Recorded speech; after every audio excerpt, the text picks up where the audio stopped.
Hey guys, Infidel 1258 here. Today I'm going to share with you some recent battles. So it's a bit of a modern rank grind. I'm in Gold League, and I've just seen a lot of fun with some of these fights, and I thought I'd share some of this stuff with you. It's got me interested. It's got me excited. I've said before, I'm enjoying the game more than I have in a long time, and battles like this are part of why. So if that sounds interesting, stick around and stay tuned. Let's get into it. There's 4 different battles I wanted to feature today. Maybe let's just go most recent to further back. Actually, no, we're going to start with the very first battle that got me going this morning. This is a battle. I think it might have been the first fight I fought this morning, and I was a little groggy, so I made some mistakes. But I got to bring in the Soulbound Reward card summoner that allows us to bring in Gladiators, which is I'm in love with it. You guys, it's not news that it's very powerful to have bloodlust cards in your rank lineup. And Helmet is one of those cards that probably for the longest time Gladiator owners just slept on until Weapons Trainer came along and made it so fun. Barrack Snake Eye with the Dragon. And then with Dragon, you also can bring in any other team. So I was able to bring in Ava Sturgis and give him double attack. I made a little mistake, and so that didn't happen. But I did have a Weapon Trainer queued up there. And before the time ran out, I decided to slip in Olivia the Brook. Let's watch and see how this goes. Now, the opponent has Fury. Everybody has Fury, no heals. So I didn't bring Triage for my Izzyar. I know that Fury Ferocity kills my taunt monster rapidly, and that's okay because I felt very confident that Olivia was going to be key to me winning, and so I wanted to have her have a martyr. Plus 14 hit points is 14 hit points, even if there is a Fury. And so let's see how it goes. But yeah, big mistake not slipping a Weapon Trainer in there. Regardless, love this. Martyr goes down real fast, but 3 of my enemy attacks don't land anywhere meaningful, let's say. And they martyr 2 of my monsters. He's got to demoralize over there somewhere, I guess. Yeah, right there. So Olivia only has 2 and 1 attack. Looks like we're in trouble, right? He's killed 2 of my monsters. I haven't killed any of his. He's doing just fine, seemingly, but Olivia's got 5 abilities, and it's gonna get going. The True Strike on the Barracks. I used to think the Barrack Snake Eye was not worth it, or maybe underrated, or sorry, unimpressive. But that True Strike and the Oppress work so well together, especially where modern, with the Weapon Trainer meta, and so you're hitting a lot of non-trained monsters or non-attacking monsters with that Oppress. Barracks does work, and when there's cards like this, the blind, so what? True Strike, boom, dead. Look at this. How are we going to win this one? How? Well, Void Armor helps. Huge hit points help. And 10 abilities help. My Olivia has 10 different abilities. And we land that poison on immediately. That poison, first shot on Oceanus is key. We were able to hit the Oceanus for 4 poison damage. He would have won, but we pulled it out with 2 hit points left, and we were going to die the very next shot.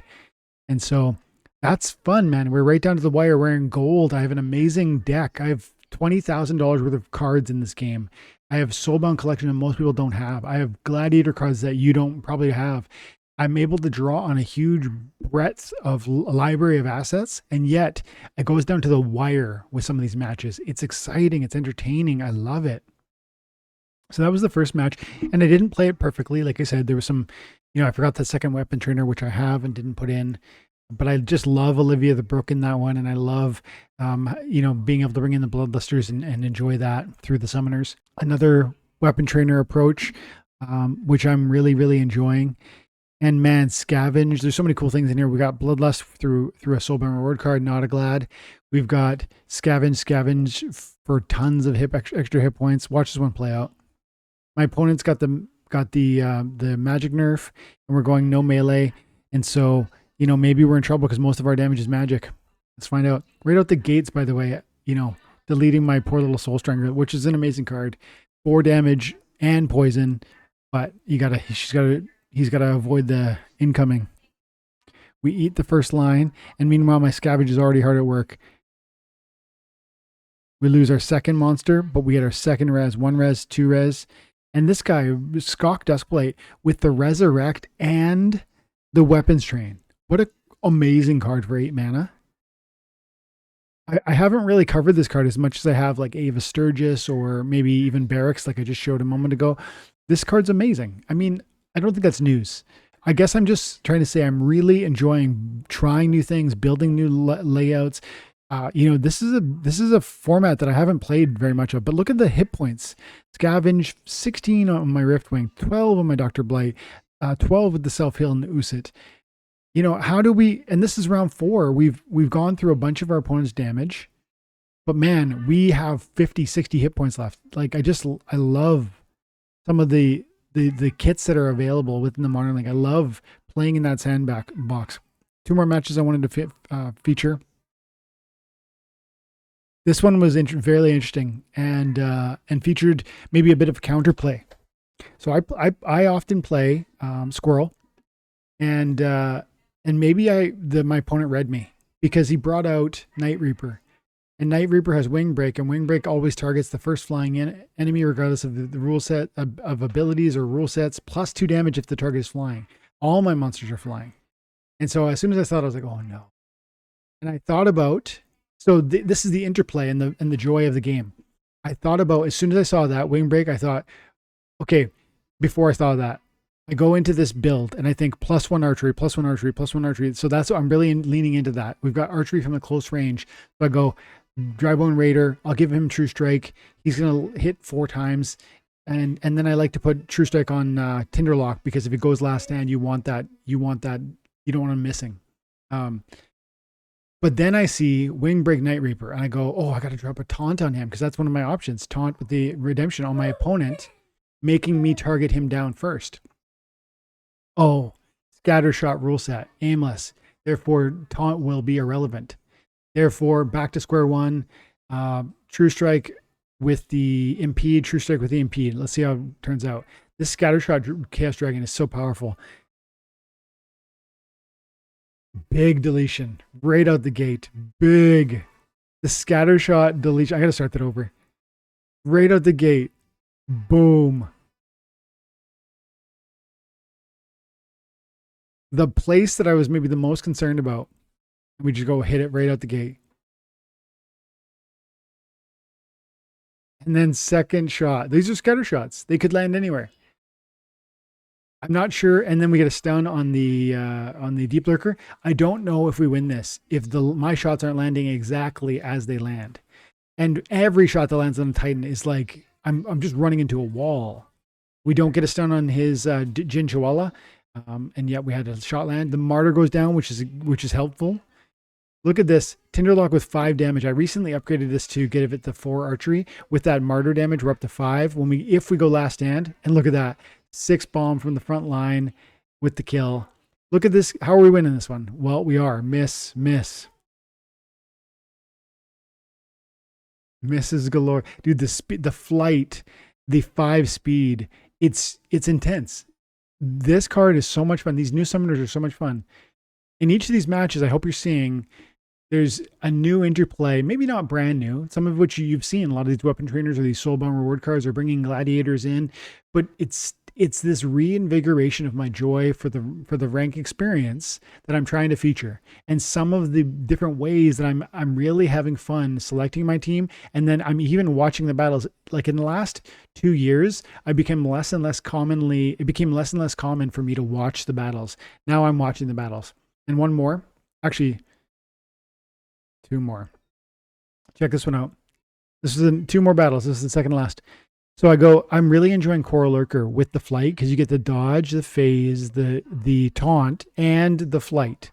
So right out the gate with the dodge and the flight, you got a 40% chance to evade even magic.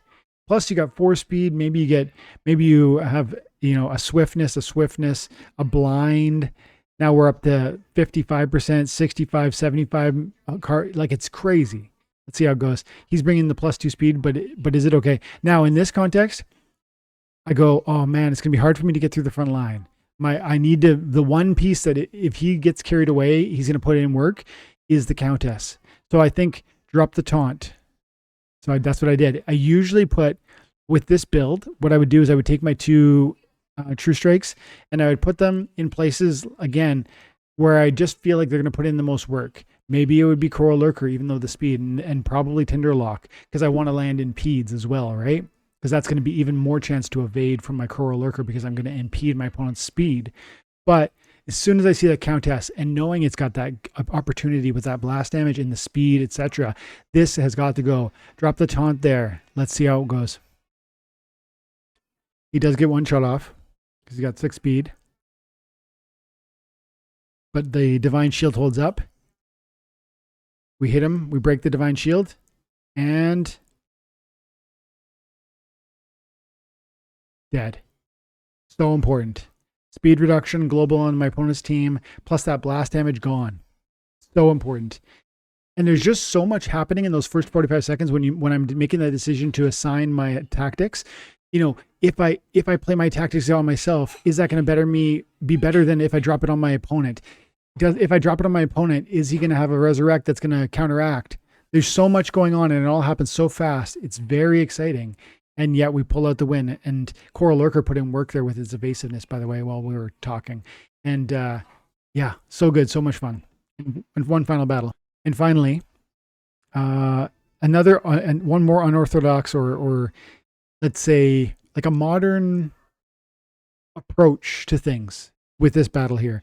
We've got the Chaos Legion Trample Summoner. And before we got melee from any position, so we bring in the Weapon Trainer Kula Mastermind, the Noah the Just Soulbound reward card. You got to bring Mordali Guardian for the self heal, self repair, and you put the melee damage on it. And so we're putting in tons of melee damage because of this one amazing card. But then we bring Force Field with tons of hit points to be sustainable because so many cards nowadays do 5 or more. But as we launch, we notice that my opponent doesn't have any 5 bombs. So I'm like, oh no, I'm in trouble. And some of the Jin Chihuahua might come at my Noah, but Noah's got the dodge. Noah's got the 6 speed. Let's see how it goes.